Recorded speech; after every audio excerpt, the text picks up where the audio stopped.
folks, this is all the fruit, and on the Chinatown market of Singapore I bought those tiny beauties which were sold to me as green plums. Well, the nice lady wrote down the names of all the fruits she sold to me in Chinese characters and also in Latin or in English. And this one, yeah, green plum. Well, they are definitely plums, definitely in the genus Prunus, and they are definitely kind of green. So I was starting to wonder what it is. Of course, Prunus salicina was my first guess. If I had been somewhere in the West, like, for example, in a Turkish shop, we're in the middle of March right now, I would have said Prunus cerasifera. However, this is not Prunus cerasifera. The fruits are more irregular than the average cerasifera. Yeah, the color could fit, but the fruits are a little bit less round than the average cerasifera. They don't look exactly like cerasifera. Also, they are unripe.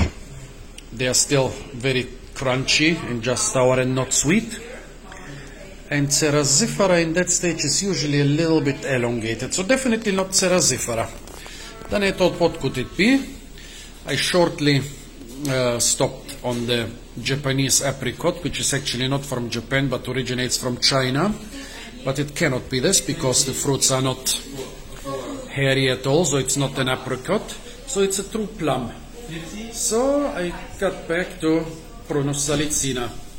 Then I googled like Prunus salicina unripe fruits, Prunus salicina wild fruits, Prunus salicina small fruits. Prunus salicina, if you don't know what it is, basically most of the East Asian plum varieties are actually not Prunus domestica but Prunus salicina, or nowadays, of course, also hybrids with domestica and with apricots, but mostly based on Prunus salicina. And even in the West we already have a lot of plum varieties based off salicina. But here in Asia, it still totally rules.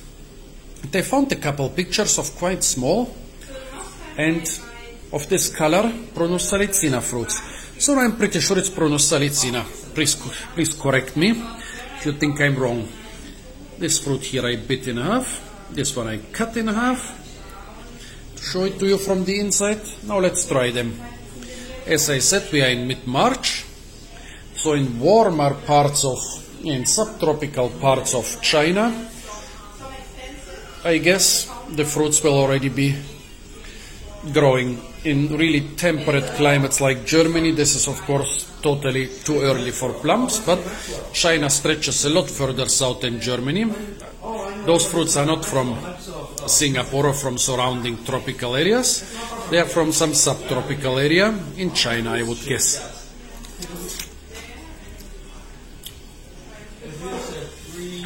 Very sour and also with a hint of bitterness. At this stage of ripeness, actually, Prunus cerasifera tastes a lot better.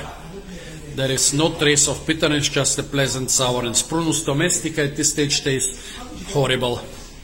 So this is taste-wise between cerasifera and domestica. Better than domestica, but definitely worse than cerasifera.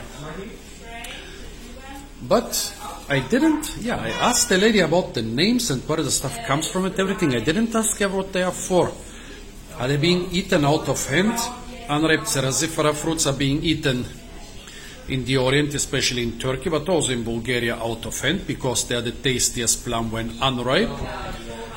But this, I didn't ask them. Do they eat it out of hand? Do they use it as a raw sauce or relish on some foods? Do they maybe even make it into sambals and curries like it's being done with most sour and unripe fruits here?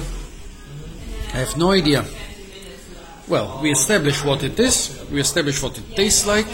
Now it's up to you. You can suggest what it's being used. Maybe some of you are from China or of Chinese origin. Maybe you know what unripe little Prunus salicina are being used for. They were very expensive, like most other fruits. They're $20 a kilo.